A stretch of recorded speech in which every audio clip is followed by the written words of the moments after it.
What is going on, everybody? Welcome back. We are talking about fear and anxiety. This is part two of the series. And today we're going to talk about focusing on what you can control on this episode of the Productive Not Busy podcast. You're listening to the Productive Not Busy podcast, where our mission is to make you more money so you'll have less stress and more free time. It's all about mindset, attitude, and taking action. And your host, Wayne Weathersby, knows how to make that happen. He's negotiated and closed over $150 million in contracts while building businesses with proven success strategies that he wants to share with you.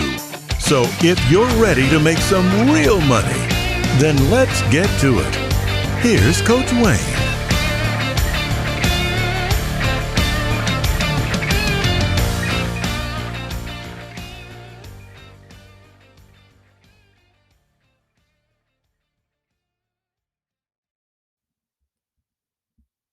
How much time and energy do you spend worrying about things you can't control? Think about it. If you're like most people, probably a whole freaking lot. After all, a huge portion of life is out of our control. And if you focus on those things, you'll be constantly worried. For the most part, you can't control stuff like this: the actions and responses of others, local and global events, traffic, weather, what others think of you, aging, people's opinion of you, the past, the inevitable thought of death, and a whole lot more. Worrying about things you can't control is a total flipping waste of time, if you ask me. What about you? It literally won't change a thing. And what's worse, it can divert your focus from the things that you actually can control. When you fear things outside of your control, you have less energy to use on the things where you can make a difference.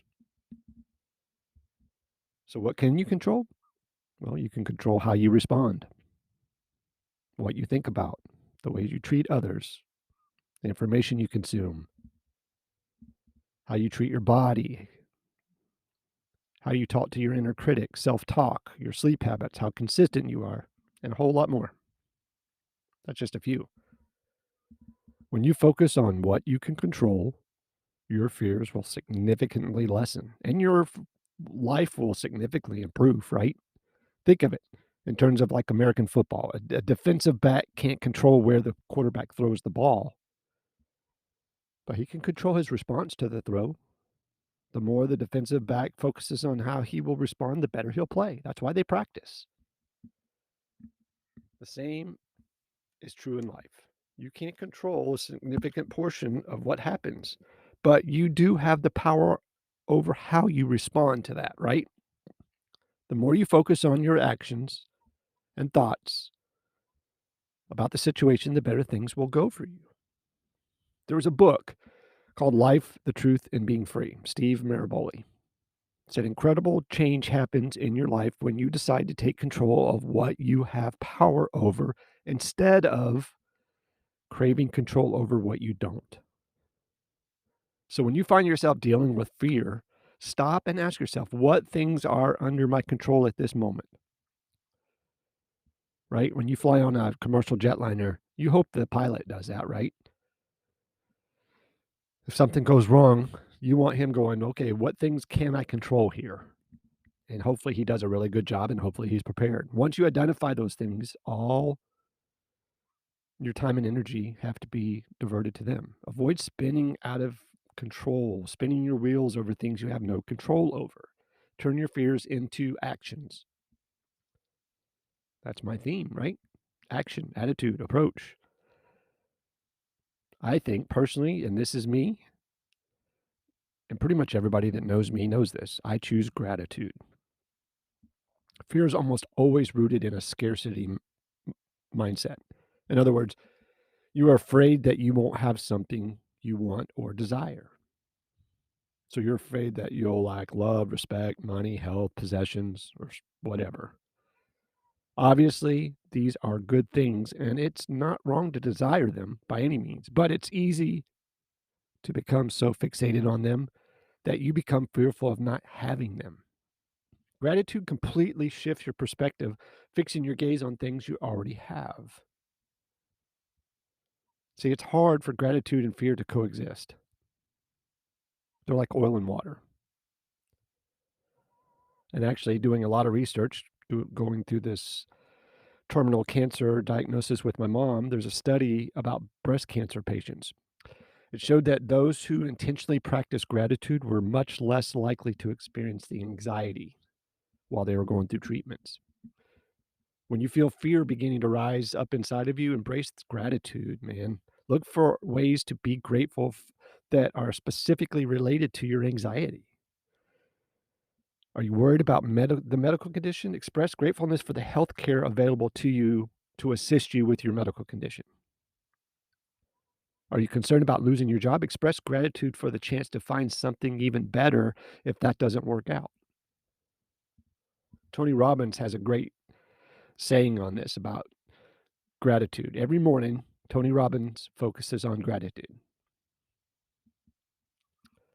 It says, I focus on 3 moments in my life that I am grateful for because gratitude is the antidote to the things that mess us up. You can't be angry and grateful simultaneously. You can't be fearful and grateful simultaneously. So, gratitude is the solution to both anger and fear.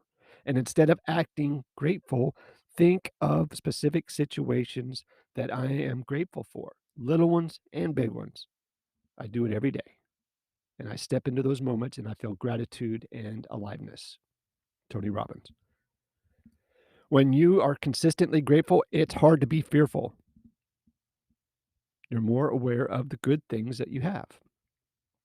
Some simple ways to practice gratitude include keeping a daily gratitude journal, send a weekly text message to a grateful friend, send out handwritten notes once a month. Nobody gets those anymore. I'm thrilled when I get one in the mail. That's a lost art. Tell your loved ones why you love them. Embrace every challenge as an opportunity to grow. And post about gratefulness on social media. There's enough freaking negativity out there. Another one, and this is one I'm tipping my toes into, is practice mindfulness and meditation. See, fear consistently takes you out of the present moment. Instead of focusing on here and now, you are constantly worried about what could happen in the future. Worrying about bad things that might happen prevent you from enjoying good things that are actually happening. Practicing mindfulness and meditation keeps you firmly rooted in the present. All of your energy and focus is given to the current moment. Simply put, you are able to be fully present in the present. Now, to be clear, there's a difference between mindfulness and meditation. I had to find this out. I had to do some research. Mindfulness, generally speaking, simply means being aware of the savoring possibilities of the present moment without thought of anything else. Any activity can be done mindfully. When you eat mindfully, you savor every last bite, absorbing all of the flavors, right? When you jog mindfully, you feel the burn in your muscles and focus on putting one foot in front of the other. Now, mindfulness is a way of life. Meditation is a specific practice that helps you grow in mindfulness. Although there are many different forms of meditation, they all involve focusing on the present for a set period of time. Some meditations help you clear your mind, while others promote positive feelings like peace, love, and compassion. The people that are taking care of my mother have kind of brought this into my attention. It's not the old school. I thought they were going to say, oh, you're depressed because your mother's sick and you need pills. What they suggested was meditation. If you've never practiced meditation, there are numerous tools available that provide expert guidance. Headspace has a huge number of guided meditations, sleep sounds, and mini meditations and more. There's another one called Hollow. HALLOW, is a faith based app that helps you find peace and grow in your spiritual journey. Calm offers numerous meditations of varying lengths and breathing exercises, nature sounds, sleep stories, all that good stuff. There's a couple other ones: Aura, AURA, and Glow. Now, Glow combines yoga and meditation, allowing you to strengthen your body and your mind. I haven't got there yet. Now, reading the other night, Mother Teresa had a quote that I thought was pretty cool. It said, "Be happy in the moment. That's enough. Each moment is all we need. We don't need any more." The more you meditate and practice mindfulness, the less anxiety you'll experience. I know I'm going through it right now and it works. Would have never thought in a million years I would have practiced it, but it's helping. Much better than a handful of pills. Instead of being preoccupied with the future, you'll savor the present. Now, there's another neat philosophy out there. It's called scheduling your worries. One of the big challenges in dealing with fear is that it's always present, right? At any moment, worries can crowd into your mind, disrupting your day, stealing your energy, and making it difficult to be present. On top of this, many people find it difficult to turn their brains off, especially when they lay down at night. Once anxiety has wormed its ugly head into your brain, it can't be stopped. As a result, the same fears circle in your brain again and again and again. It's a vicious cycle that can be difficult to break. One technique recommended by psychologists is to actually schedule a time when you think about things that worry you. It's called time blocking. I already do that. What a concept. It works like this: set aside 15 to 30 minutes a day. During that time, write down everything that worries you. You don't have to create solutions. You just need to write the things down on paper. If you start to worry about something at any other point in the day, tell yourself that, hey, you will think about it during your worry time. So go away. In the beginning, may find it kind of challenging to put off your worries, but over time it will become easier, I promise. Your control over your mind will increase and you'll find it less difficult to clamp down on your swirling mind. An additional benefit of planned worry is that it increases your sense of control over your life. Though you may not be able to control the circumstances that are causing your fears, right? You can decide exactly when you want to think about them. Next is get support. Dealing with fear is a freaking sucky, lonely battle, often waged really in your own mind. Most people around you have no idea what you're dealing with, especially if you're able to maintain a good, solid external appearance. People aren't going to reach out to you. People aren't going to check on you. Life has a funny way of showing you that. It can be more difficult to know if your fears are reasonable or simply the product of your imagination. This is why getting support from others is crucial when it's regularly, especially if you regularly deal with worry. When you tell others what you're thinking, you'll get to look at your worries from a different perspective. You can receive encouragement and clarity for sure. You'll find that they often shine light into a really dark, sucky place of your fears. So writing down some stuff, here's some of the stuff I came up with on where to get support. Talk to a friend. Unburden yourself to someone that you know well and can trust. This person should be completely accepting and not think that your fears are silly or judge you on that. There's a ton of online support groups too. There are a number of online organizations specifically designed to help you cope with anxiety. A couple of them are Turn the number 2 Me, Anxiety and Depression Association of America, 7 Cups of Tea, and Daily Strength. Look those up on the internet. Join a local support group. Depending on where you live, there may be in-person anxiety support groups which you can join. Don't be embarrassed if you struggle with fear. Screw that. Every person has their own share of worry and anxiety. You're not any different than any other person. So talking to others about your struggles can go a long way in helping you make progress. To also lighten the load on your shoulders. When you get support from others, you feel empathy and understanding. This can give you the strength you need to keep fighting. Now, here's some other options for you. Talk with a therapist or your coach. If you struggle with significant amounts of fear on a regular basis, consider talking with a therapist. Therapists or coaches can help you identify what you're afraid of and then guide you forward. Using both of their extensive training and experience, they can give you specific exercises that will help you overcome your fears. That's what I'm doing with this podcast. I'm sharing with you. Again, everything that I share and everything that I suggest is all stuff that I've done. I wouldn't ever put anything out there that I wouldn't have done or haven't done or wouldn't try myself. Therapists really can be especially helpful if you struggle with phobias like fear of flying, dogs, all that good stuff. Equipped with, their proven techniques that they're equipped with, like exposure therapy and cognitive behavioral therapy. They can help you overcome issues that have hampered you for years. When it comes to finding a therapist or a coach, you have several options, really. First, you can find one locally. If you don't know of a good local therapist, Psychology Today has a searchable directory, and the International Coaching Federation has a coach finder.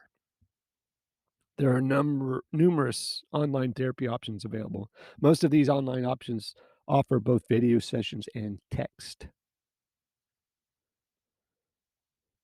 Unfortunately, there's can be a stigma around therapy or coaching. A person who sees a therapist is considered weak in some people's eyes. Screw that. Like they weren't strong enough to deal with their own challenges. Don't buy into the idea. Many of the most successful, big, famous people in the world see therapists. CEOs, professional athletes, military leaders all have therapists or coaches. If they can benefit, you surely can benefit. Then I want you to have self compassion. It's essential to remember that you're not defective. If you're regularly experiencing fear and anxiety, there are many more factors that contribute to fear. It could be genetics, biology, experience, environment, current circumstances, family history, spouse. Any of these things can cause you to feel afraid. It's not worth it. It's not as though you're choosing to be afraid because you like it, right? So be compassionate towards yourself. Don't try to deny the existence of your fears or act like you have it all together. Cover it up. Be tough. Accept and love yourself first, fears and all. If you're unwilling to accept yourself until you completely overcome your fears, you'll be perpetually unhappy forever for the rest of your life. The reality is that fear will never be completely absent from your life. Even the most courageous people in the world feel anxiety about something at some time. If you want to overcome your fear, you must have the courage to first accept yourself as you are. There's a sociologist, Brene Brown. She's super popular. I think everybody on the planet's heard of her. She said, I now see how owning our story and loving ourselves through that process is the bravest thing that we will ever do. I thought that was kind of cool. Own your story, own the factors that caused fear to rise in you, and own the actions necessary to fix those fears. It's on you, just like everything else in life. It starts with you. So you got to show courage in the face of fear. Courage is not the absence of fear. A person who never feels fear isn't courageous. They're crazy.